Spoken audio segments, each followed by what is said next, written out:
الحمد لله رب العالمين والصلاة والسلام على سيد الأنبياء والمرسلين أما بعد فأعوذ بالله من الشيطان الرجيم بسم الله الرحمن الرحيم الصلاة والسلام عليك يا رسول الله وعلى آلك وأصحابك يا حبيب الله الصلاة والسلام عليك يا نبي الله وعلى آلك وأصحابك يا نور الله۔ میٹھے میٹھے اسلامی بھائیوں اور مدنی چینل کے ناظرین، اپنے گزشتہ سلسلوں میں ہم نے نیت کے حوالے سے کچھ سنا کہ ہماری نیتوں میں خلوص کیسا ہونا چاہیے، اور نیتوں کے خلوص کی وجہ سے اللہ تبارک و تعالی اپنے بندوں کو ان کی نیکیوں میں کتنا بڑا اجر و ثواب عطا فرماتا ہے۔ آج بھی انشاءاللہ تبارک و تعالی نیتوں کے اخلاص کے حوالے سے ہم رسول اکرم نور مجسم شاہ بنی آدم صلی اللہ تعالی علیہ وآلہ وسلم کے فرامین، اللہ رب العزت کے دیگر نیک بندوں یعنی اولیاء کاملین علیہم الرحمہ کی پیاری پیاری باتیں سنیں گے۔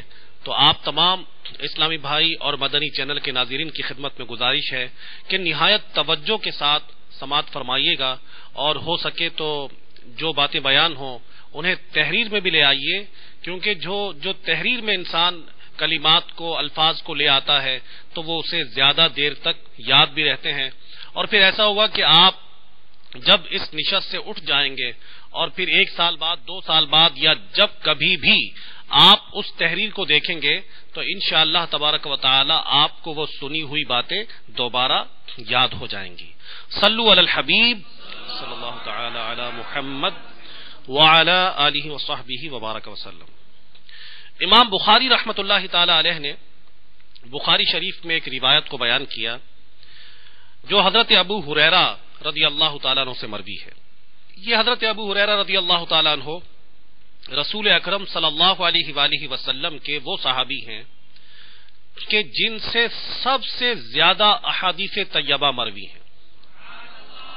اس کی ایک وجہ یہ ہے کہ حضرت ابو ہریرہ رضی اللہ تعالیٰ عنہ ایک دن رسول پاک صلی اللہ علیہ وآلہ وسلم کی بارگاہ میں حاضر ہوئے، اور حاضر ہو کر عرض کرتے ہیں کہ یا رسول اللہ صلی اللہ علیہ وآلہ وسلم، میں آپ صلی اللہ علیہ وآلہ وسلم کے فرامین سنتا ہوں لیکن مجھے یاد نہیں ہوتے، میرا حافظہ قوی نہیں ہے۔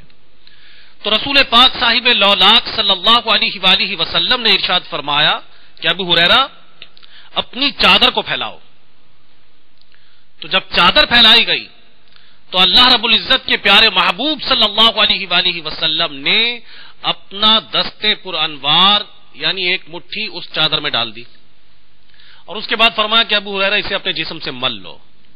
تو جس دن سے حضرت ابو ہریرہ رضی اللہ تعالیٰ عنہ فرماتے ہیں کہ میں نے اس چادر کو اپنے جسم سے ملا، اس کے بعد میں رسول پاک صلی اللہ علیہ وآلہ وسلم کا فرمان معظم کبھی بھولا نہیں۔ یہ وہ صحابی ہیں حضرت ابو ہریرہ رضی اللہ تعالیٰ عنہ جو حدیث پاک اب بیان ہوگی اس حدیث پاک کے راوی ہیں۔ امام بخاری رحمۃ اللہ تعالی علیہ روایت کرتے ہیں عن ابی ہریرہ رضی اللہ تعالی عنہ ان رسول اللہ صلی اللہ علیہ وسلم قال،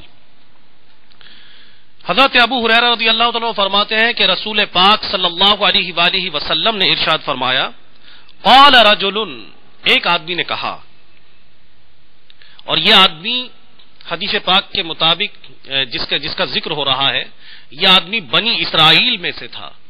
رسول پاک صلی اللہ علیہ وآلہ وسلم نے حضرات صحابہ علیہم رضوان کو بنی اسرائیل کے بے شمار واقعات بیان فرمائے کہ اس میں عبرت بھی ہوتی تھی، اس میں آنے والے لوگوں کے لیے درس بھی ہوتا تھا، اور جو بات رسول اکرم صلی اللہ علیہ وآلہ وسلم بیان فرما دیں اس بات کے صحیح ہونے میں یقیناً کوئی شک و شبہ نہیں ہے۔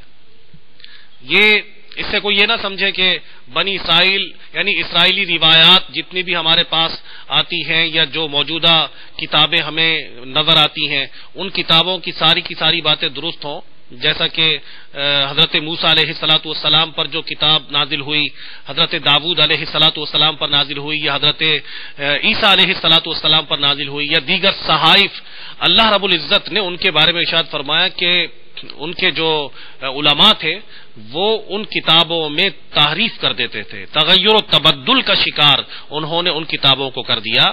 لیکن وہ باتیں کہ جو قرآن مجید فرقان حمید میں بیان کر دی گئیں، یا رسول اکرم صلی اللہ علیہ وآلہ وسلم نے جن کو بیان کیا، یا اللہ رب العزت کے نیک بندوں نے جن واقعات کو بیان کیا، ان واقعات کو ماننے میں کوئی حرج نہیں ہے۔ اور جو قرآن و سنت میں واضح طور پر آ گئیں وہ تو ظاہر ہے کہ ہمارے لیے بالکل درست باتیں ہیں کہ جن پر عمل کرنا ہمارے لیے انشاءاللہ تبارک و تعالی نجات کا سبب ہوگا۔ تو یہ بخاری شریف کی روایت بیان کی گئی، فرمایا قال رجل، ایک شخص نے کہا یا ایک شخص نے ارادہ کیا، کیونکہ یہاں پر اس کے ارادے کا ذکر ہو رہا ہے۔ فرمایا اس ایک شخص نے کہا لا تصدقن بالصدقہ، کہ میں ضرور صدقہ کروں گا۔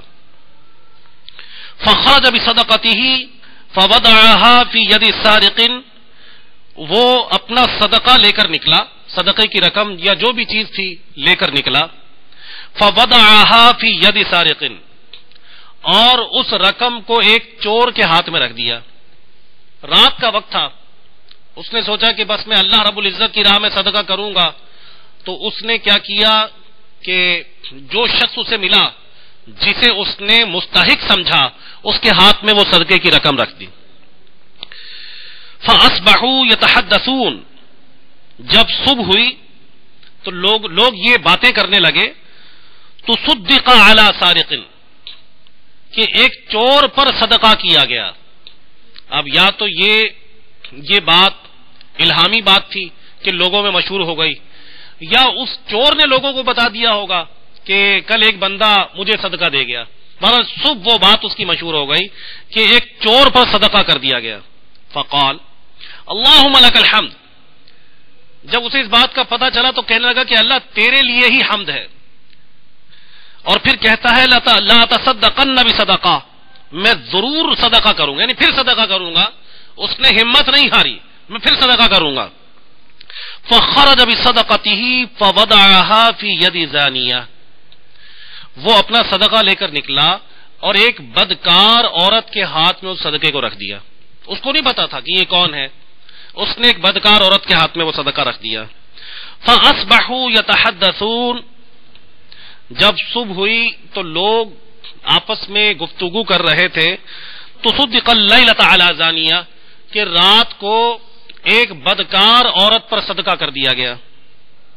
فقال اللہم لک الحمد، اس شخص نے جب یہ سنا تو کہنے لگا کہ اللہ عز و جل ساری تعریفیں تیرے ہی لیے ہیں، اور پھر دل برداشتہ نہیں ہوا، کہنے لگا لا تصدقن بصدقہ، میں پھر ضرور صدقہ کروں گا۔ یعنی اس کی نگاہ میں یہ تھا کہ پہلے میں نے جو صدقہ کیا وہ چور کے پاس چلا گیا تو شاید میرا صدقہ ضائع ہو گیا، دوسرا میں نے صدقہ کیا تو ایک بدکار عورت کے ہاتھ میں چلا گیا، شاید میرا صدقہ ضائع ہو گیا۔ اس نے پھر کہا کہ میں پھر نیت کر لی کہ پھر صدقہ کروں گا، تو فرمایا فخرج بصدقته فوضعها في يد غنی، وہ اپنا صدقہ لے کر نکلا اور کسی مالدار شخص کے ہاتھ میں اس نے اپنا صدقہ رکھ دیا۔ فاصبحوا يتحدثون، اگلے دن چرچا ہو گیا، لوگ باتیں کرنے لگ گئے، تصدق علی غنی، کہ غنی آدمی پر صدقہ کر دیا گیا۔ فقال اللہم لک الحمد، اللہ ساری تعریفیں تیرے لیے ہیں، علی سارق وعلی زانیۃ وعلی غنی، یعنی میں نے جو صدقہ کیا وہ چور پر کر دیا، غنی پر کر دیا، بدکار عورت پر کر دیا، اللہ تیرے لیے ہی حمد و ثنا ہے۔ رب کائنات کا وہ کی تعریف ہی کرنے لگ گیا۔ فأتیا، اس کے پاس کوئی آنے والا آیا، فقیل لہ، اور اسے کہا گیا اما صدقتک علی سارق، جو تو نے چور پر صدقہ کیا، فلعلہ ان یستعف عن سرقتہ، ہو سکتا ہے، شاید کی بات ہے کہ تو نے جو چور پر صدقہ کیا تیرے صدقہ کرنے کی وجہ سے ہو سکتا ہے کہ وہ چوری سے باز آ جائے. اور پھر کہا گیا وَأَمَّا الزَّانِيَةُ فَلَعَلَّهَا أَن تَسْتَعِفَّ عَن زِنَاهَا، اور جو تو نے بدکار عورت پر صدقہ کیا ہو سکتا ہے کہ تیرے صدقے کی وجہ سے وہ بدکار عورت اپنی بدکاری سے باز آ جائے. اور پھر کہا گیا وَأَمَّا الْغَنِيُّ، اور جو تو نے غنی پر صدقہ کیا فَلَعَلَّهُ أَن يَعْتَبِرَ، ہو سکتا ہے کہ اسے عبرت ہو. اور کیا فَيُنْفِقَ مِمَّا آتَاهُ اللَّهُ، اسے عبرت ہو کہ بھائی میں غنی آدمی ہوں لیکن اس بندے کو دیکھو کہ اس نے مجھے صدقہ کر دیا، اس سے عبرت ہو. اور جو اللہ رب العزت نے اسے مال عطا کیا اس ذہن کی وجہ سے کہ وہ مال مجھے، جب لوگ صدقہ کر رہے ہیں تو مجھے بھی صدقہ کرنا چاہیے، تو اللہ رب العزت سے توبہ کر لے، اس بات سے سبق لے لے کہ مجھے یہ مال اللہ رب العزت کی راہ میں خیرات کرنا چاہیے. تو مراد یہ تھی، محدثین فرماتے ہیں کہ اس بندے کی نیت میں خلوص تھا کہ ایک جگہ اس نے صدقہ کیا اور اگلے دن چرچا ہو گیا کہ اس نے چور کو صدقہ کیا، اس نے فلاں بدکار کو صدقہ کر دیا، اس نے غنی کو صدقہ کر دیا. تو اس بندے کے دل میں للہیت تھی.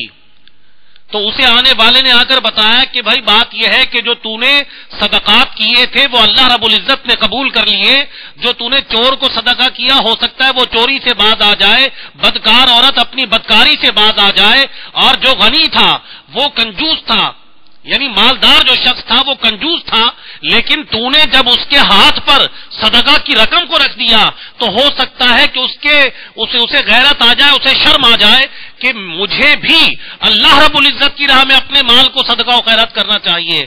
تو رسول پاک صلی اللہ علیہ وآلہ وسلم نے بنی اسرائیل کا یہ واقعہ بیان فرمایا. علماء فرماتے ہیں کہ یہ واقعہ اس شخص کے اخلاص کی بدولت بیان کیا گیا کہ جس نے خلوص نیت سے اللہ رب العزت کی راہ میں اپنی رقم کو خرچ کیا تھا. دیکھیے رب کائنات کی بارگاہ میں آپ نے پہلے بھی سلسلوں میں سنا خلوص کو دیکھا جاتا ہے دل کے. امام مالک رحمت اللہ تعالی علیہ کے زمانے میں جب آپ نے موطا امام مالک لکھی، حدیث کی بہت زبردست کتاب ہے موطا امام مالک. امام مالک رحمت اللہ تعالی علیہ عالم مدینہ کہلاتے ہیں، اور ان کے بارے میں ایک حدیث پاک میں بشارت بھی دی گئی ہے. لوگوں کو خوشخبری ان کے آنے کے حوالے سے سنائی گئی تھی کہ لوگ دور دراز سے آئیں گے لیکن انہیں عالم مدینہ سے بڑھ کر عالم نہیں ملے گا. تو حضرت امام مالک رحمت اللہ تعالی علیہ نے جو موطا امام مالک لکھی، احادیث طیبہ پر مشتمل کتاب، بہت زبردست کتاب ہے. امام شافعی رحمت اللہ تعالی علیہ کا موطا امام مالک کے بارے میں یہ قول تھا. اس وقت تک بخاری شریف، مسلم شریف اور یہ صحاح ستہ کی دیگر کتابیں وہ مارز وجود میں نہیں آئی تھیں. امام بخاری رحمت اللہ تعالی علیہ اس وقت دنیا میں ہی تشریف نہیں لائے تھے جب موطا امام مالک لکھی گئی. تو موطا امام مالک کو جب امام شافعی رحمت اللہ تعالی علیہ نے پڑھا تو امام شافعی رحمت اللہ تعالی علیہ نے اس کے بارے میں ارشاد فرمایا کتاب اللہ کے بعد آسمان کے تلے صحیح ترین کتاب جو ہے وہ میرے نزدیک موطا امام مالک ہے رحمت اللہ تعالی علیہ. تو جب امام مالک رحمت اللہ تعالی علیہ نے موطا امام مالک کو لکھا، یعنی لکھنے سے مراد یہ ہے کہ جو احادیث طیبہ امام مالک رحمت اللہ تعالی علیہ کو معلوم تھی اور جو ان کے نزدیک بالکل صحیح تھیں، ایتھینٹک تھیں، آپ نے کتابی صورت میں ان کو جمع کیا.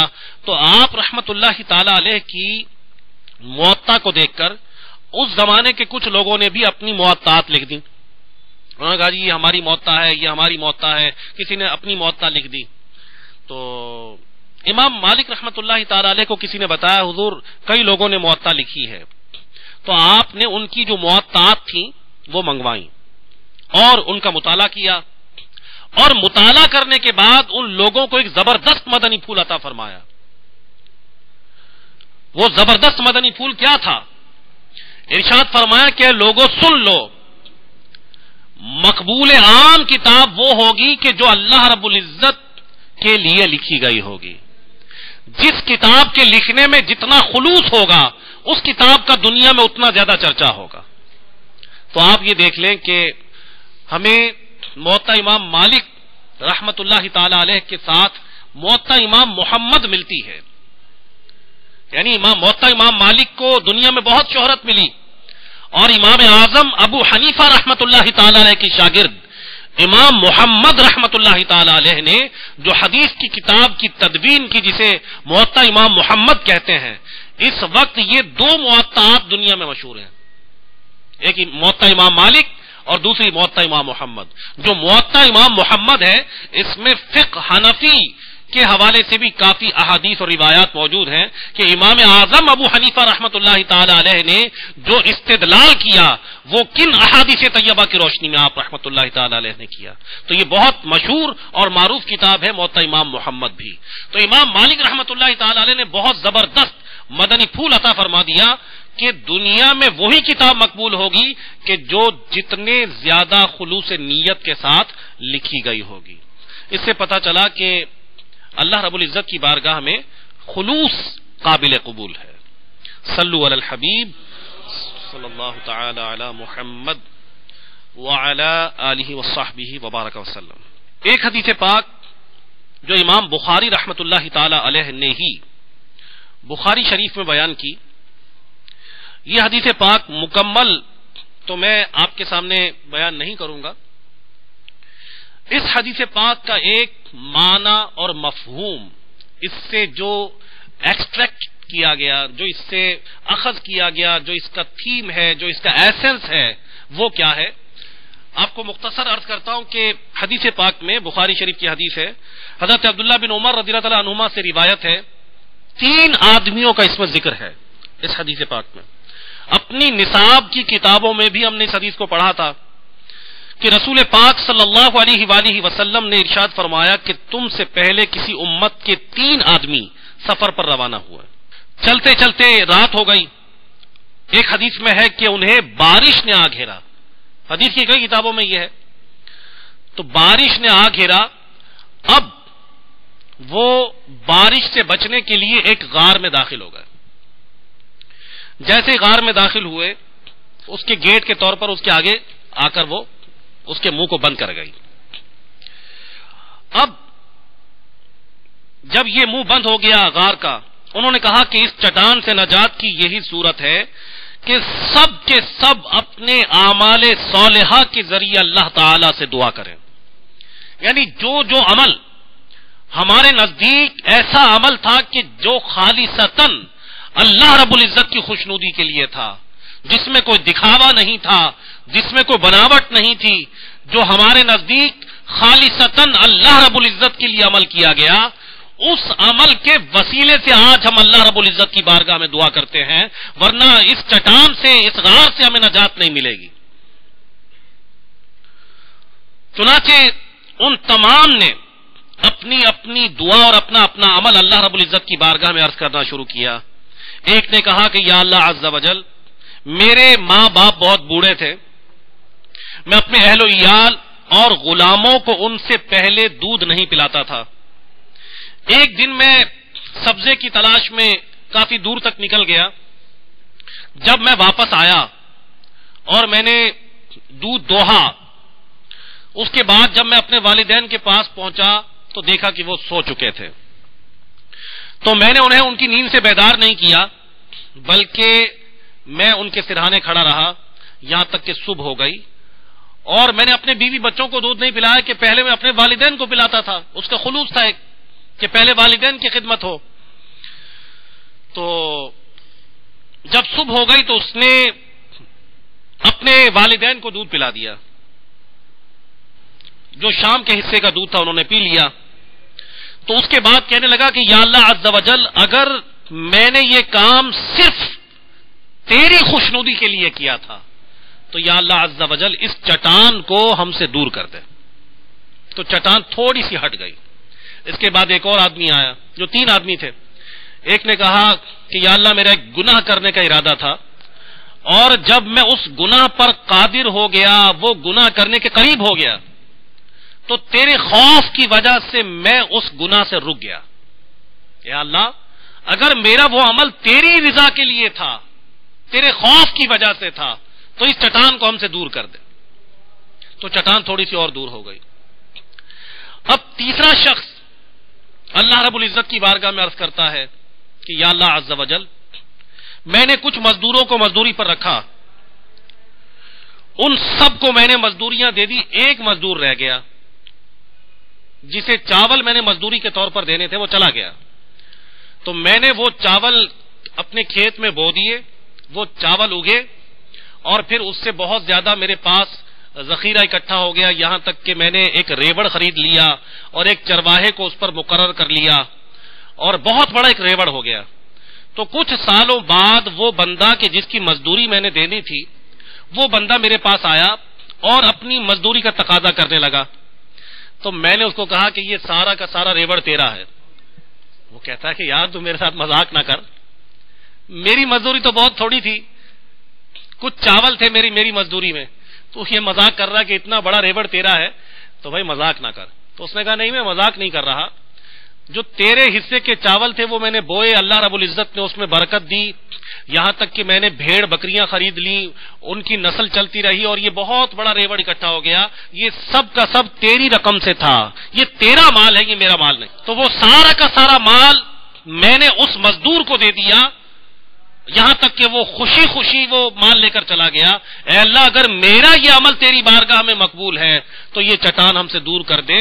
تو فرمایا کہ وہ چٹان مکمل وہاں سے ہٹ گئی، یہاں تک کہ یہ تینوں آدمی اس غار سے باہر نکلنے میں کامیاب ہو گئے۔ دیکھیں یہاں سے ایک بات پتہ چلتی ہے کہ جب انسان کسی مصیبت میں مبتلا ہو جائے، جب اس مصیبت سے نجات کی کوئی صورت نہ بن رہی ہو، جب اس سے چھٹکارے کا کوئی سامان نہ ہو رہا ہو، جب ساری تدبیریں ختم ہو جائیں، تو اللہ رب العزت کی بارگاہ میں اخلاص کے ساتھ دعا ایک سہارا ہے کہ جو انسان کو اس گناہ، اس پریشانی سے، اس مصیبت سے نجات دلا دیتی ہے۔ اور ایک بات یہ بھی پتہ چلی کہ جو اعمال اللہ رب العزت کی بارگاہ میں مقبول ہیں، اگر انسان ان اعمال کا واسطہ دے کر اللہ رب العزت کی بارگاہ میں دعا کرتا ہے، یعنی جو وہ سمجھتا ہے بندہ کہ یہ اعمال میں نے فقط اللہ کے لیے کیے تھے، پتہ چلی جاتا ہے۔ انسان کا جو دل ہے نا، یہ منصف ہے، اس کا ضمیر منصف ہے، پتہ چل جاتا ہے کہ میرے عمل میں کوئی شریک تو نہیں تھا، میں نے کسی کو دکھا کر تو نہیں کیا، پتہ چل جاتا ہے۔ تو جب ایسے اعمال کہ جو انسان نے اللہ رب العزت کے لیے کیے ہوں، ان اعمال کا واسطہ دے کر رب کائنات کی بارگاہ میں دعا کی جائے تو اللہ رب العزت وہ دعا قبول فرما لیتا ہے۔ علماء کرام نے یہاں سے ایک بہت زبردست مدنی پھول عطا فرمایا ہے۔ وہ کہتے ہیں کہ بنی اسرائیل کے لوگوں کے اعمال، ان کا واسطہ دے کر وہ اللہ رب العزت کی بارگاہ میں دعائیں کرتے ہیں تو اللہ تبارک و تعالی چٹان کو ان کے غار کے دھانے سے، غار کے دروازے سے ہٹا دیتا ہے۔ تو امت مسلمہ جو رسول پاک صلی اللہ علیہ وآلہ وسلم کے اعمال صالح کے وسیلے سے دعا کرے، جو رسول پاک صلی اللہ علیہ وآلہ وسلم کا وسیلہ مبارک اللہ رب العزت کی بارگاہ میں دے کر آپ کے واسطے سے اللہ رب العزت کی بارگاہ میں دعا کرے تو ان کے مسئلے کیوں کر حل نہیں ہوں گے، ان کی دعائیں قبول کیوں نہیں ہوں گی؟ کہ یقیناً رسول پاک صلی اللہ علیہ وآلہ وسلم کے اعمال رب کائنات کی بارگاہ میں مقبول ہیں۔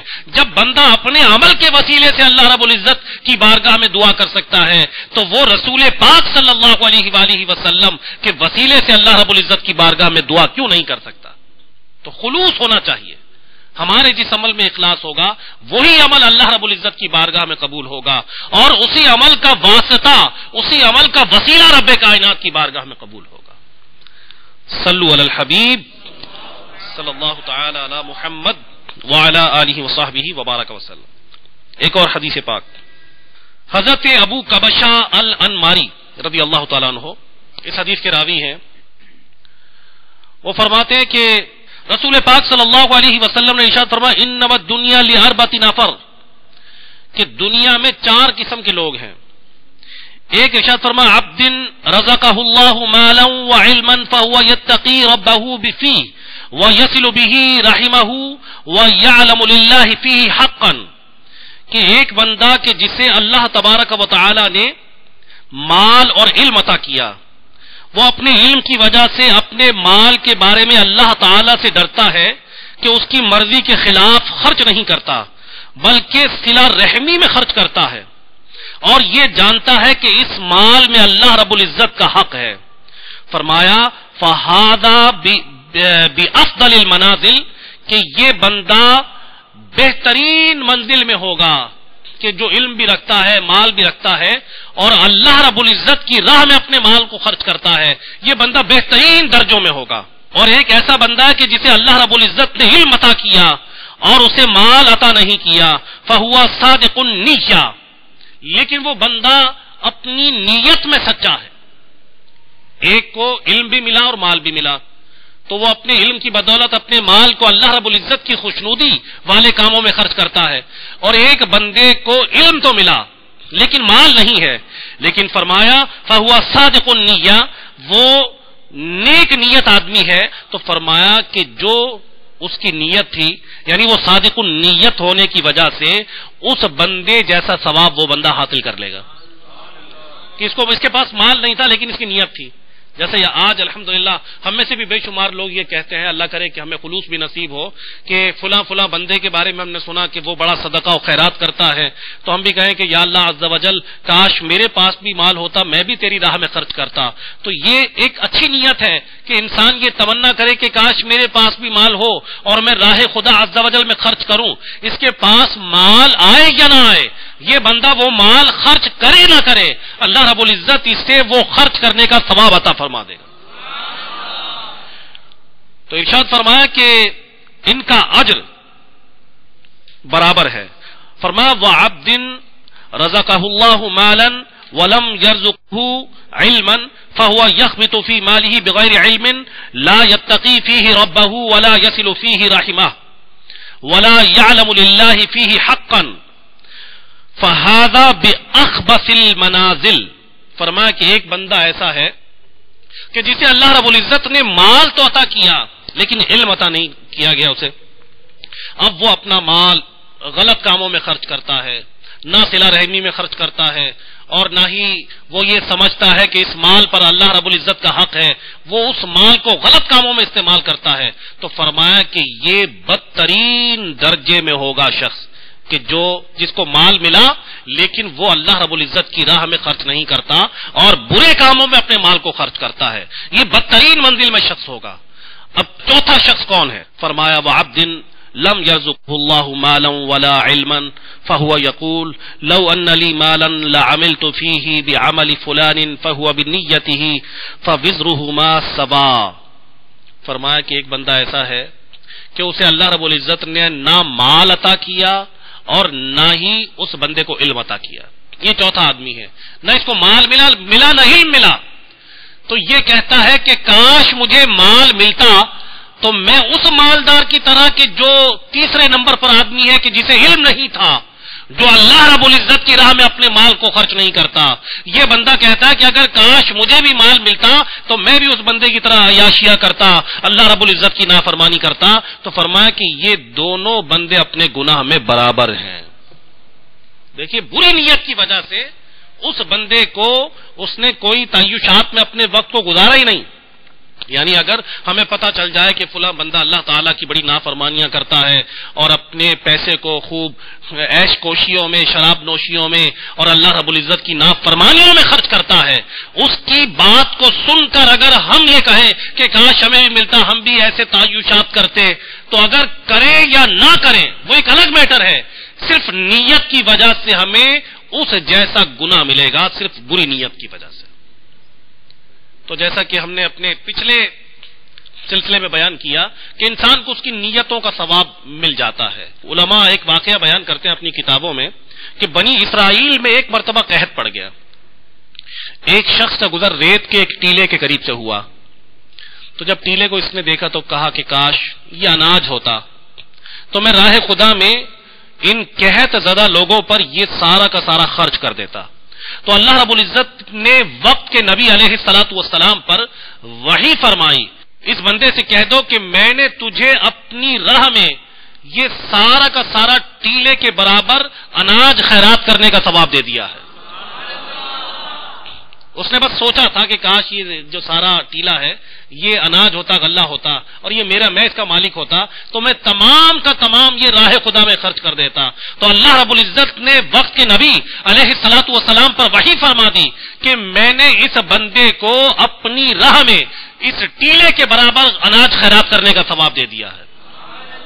انما الاعمال بالنیات، کہ نیتیں اچھی رکھیں تو انشاءاللہ تبارک و تعالی مفت میں ثواب ملے گا۔ میرے میٹھے میٹھے اسلامی بھائیوں اور مدنی چینل کے ناظرین، جیسا کہ آپ کو پہلے میں نے عرض کیا تھا کہ علماء کرام نے مباح کاموں کا ذکر کیا، یعنی ایسے کام کہ جن کے کرنے پر نہ گناہ ہو نہ ثواب، مباح کام کہلاتے ہیں۔ یعنی کئی ایسی چیزیں ہوتی ہیں کہ جو ہماری بیسک نیسیسٹیز ہوتی ہیں، جیسے کھانا پینا اور طبعی حاجات، ٹوائلٹ جانا، پیشاب وغیرہ کرنا، یہ ہماری طبعی حاجات ہیں۔ تو علماء فرماتے ہیں کہ اگر ان کاموں سے پہلے بھی انسان اچھی نیتیں کر لے تو یہ کام بھی انسان کے لیے ثواب بن جاتے ہیں، یعنی کھانا کھانے میں اس کو بے شمار نیکیاں مل جائیں گی۔ تو امیر اہل سنت دامت برکاتہم العالیہ جو عالم نیت ہیں، آپ دامت برکاتہم العالیہ کی عادت کریمہ دیکھی گئی ہے کہ ہر نیک کام کرنے سے پہلے، یعنی بیان کرنے سے پہلے، مدنی مذاکرے سے پہلے، نماز سے پہلے، اور کھانا کھانے سے پہلے، پانی پینے سے پہلے، چائے پینے سے پہلے، مسجد میں جانے سے پہلے بے شمار امیر علیہ سنت دامت برکاتہ العالیہ نیک نیتیں کرتے ہیں، اچھی نیتیں کرتے ہیں۔ اور ظاہر ہے کہ امت کی خیر خواہی کے جذبے کے تحت امت کو یہ بتاتے بھی ہیں کہ ہمیں بھی ان کاموں سے پہلے اچھی نیتیں کر لینی چاہیے، تو انشاءاللہ تبارک و تعالی ہمیں ان نیتوں کا الگ سے ثواب مل جائے گا۔ مثلا کھانا کھانا ہمارے جسم کی ضرورت ہے، تو شیخ طریقت امیر اہل سنت دامت برکاتہم العالیہ نے کھانا کھانے کی بھی کچھ نیتیں بیان فرمائی ہیں۔ اس میں نیتیں اور بھی شامل ہو سکتی ہیں، لیکن جو نیتیں کچھ امیر اہل سنت نے بیان فرمائی یہ میں آپ کی خدمت میں بیان کی سعادت حاصل کرتا ہوں۔ تو میرے تمام اسلامی بھائی اور مدنی چینل کے ناظرین، اگر آپ سے ممکن ہو تو مختلف نیتوں کے حوالے سے یہ کارڈ جو میرے ہاتھ میں ہے، آپ دعوت اسلامی کے اشاعتی ادارے مکتبۃ المدینہ سے ہدیتاً یہ کارڈ حاصل کر سکتے ہیں۔ اس میں کچھ نیتوں کا ذکر امیر اہل سنت نے فرمایا ہے۔ تو کھانا کھانے کی 40 نیتیں میں آپ کے سامنے بیان کرتا ہوں۔ فرمان مصطفیٰ صلی اللہ تعالی علیہ وآلہ وسلم، مسلمان کی نیت اس کے عمل سے بہتر ہے۔ کھانے سے قبل اور بعد کا وضو کروں گا، یعنی ہاتھ منہ کا اگلا حصہ دھوؤں گا اور کلیاں کروں گا۔ عبادت، تلاوت، والدین کی خدمت، تحصیل علم دین، سنتوں کی تربیت کی خاطر مدنی قافلے میں سفر، علاقائی دورہ برائے نیکی کی دعوت میں شرکت، امور آخرت اور حسب ضرورت کسب حلال کے لیے بھاگ دوڑ پر قوت حاصل کروں گا۔ یعنی کھانا تو ہماری ضرورت ہے، اس سے پہلے ان اچھے کاموں کی نیت کر لیں تو ہمیں ان نیتوں کا ثواب بھی اپنا کھانا کھانے میں مل جائے گا۔ تو ارشاد فرماتے ہیں کہ یہ نیتیں اس صورت میں مفید ہوں گی جبکہ بھوک سے کم کھائے، خوب ڈٹ کر کھانے سے الٹا عبادت میں سستی پیدا ہوتی، گناہوں کی طرف رجحان بڑھتا اور پیٹ کی خرابیاں جنم لیتی ہیں۔ پھر ارشاد فرماتے ہیں کہ زمین پر دسترخوان بچھانے کی سنت ادا کر کے سنت کے مطابق بیٹھ کر کھانے سے قبل بسم اللہ اور دیگر دعائیں پڑھ کر 3 انگلیوں سے چھوٹے لقمے بنا کر اچھی طرح چبا کر کھاؤں گا۔ یہ کھانا کھانے سے پہلے نیت کرنی ہے۔ ہر 2-1 لقمہ پر یا واجدو پڑھوں گا، جو دانہ وغیرہ گر گیا اٹھا کر کھا لوں گا۔ روٹی کا ہر نوالا سالن کے برتن کے اوپر کر کے توڑوں گا تاکہ روٹی کے ذرات برتن ہی میں گریں۔ ہڈی اور گرم مصالحہ وغیرہ اچھی طرح صاف کرنے اور چاٹنے کے بعد پھینکوں گا۔ بھوک سے کم کھاؤں گا۔ آخر میں سنت کی ادائیگی کی نیت سے برتن اور 3 بار انگلیاں چاٹوں گا۔ کھانے کے برتن دھو کر پی کر ایک غلام آزاد کرنے کا ثواب حاصل کرنے کے ثواب کا حقدار بنوں گا۔ جب تک دسترخوان نہ اٹھا لیا جائے اس وقت تک بلا ضرورت نہیں اٹھوں گا کہ یہ بھی سنت ہے۔ کھانے کے بعد مسنون دعائیں پڑھوں گا، خلال کروں گا۔ مل کر کھانے کی مزید سنتیں امیر علیہ سنت نے بیان فرمائیں۔ دسترخوان پر اگر کوئی عالم یا بزرگ موجود ہوئے تو ان سے پہلے کھانا شروع نہیں کروں گا، مسلمانوں کے قرب کی برکتیں حاصل کروں گا، ان کو بوٹی، کدو شریف، کھرچن اگر یہ ہوئے تو، ورنہ اگر اور کوئی ڈش ہے تو اس کی کوئی اچھی چیز جو لوگوں کو معلوم ہوتی ہو اس کی نیت کر سکتے ہیں۔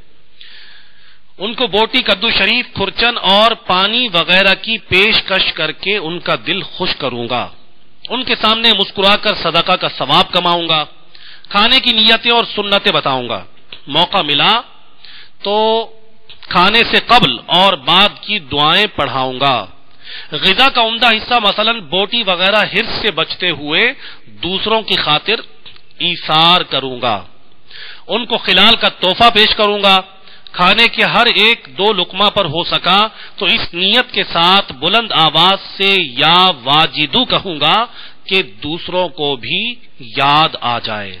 اللہ رب العزت کی بارگاہ میں دعا ہے کہ وہ کھانے سے پہلے ہمیں حرص سے بچتے ہوئے یہ پیاری پیاری اچھی اچھی نیتیں کرنے کی بھی توفیق عطا فرما دے۔ انشاءاللہ تبارک و تعالی ان نیتوں کی برکت سے ہمیں مفت میں یہ سارے کے سارے ثواب انشاءاللہ تبارک و تعالی حاصل ہو جائیں گے، جیسا کہ اس کارڈ میں بیان کیا گیا ہے۔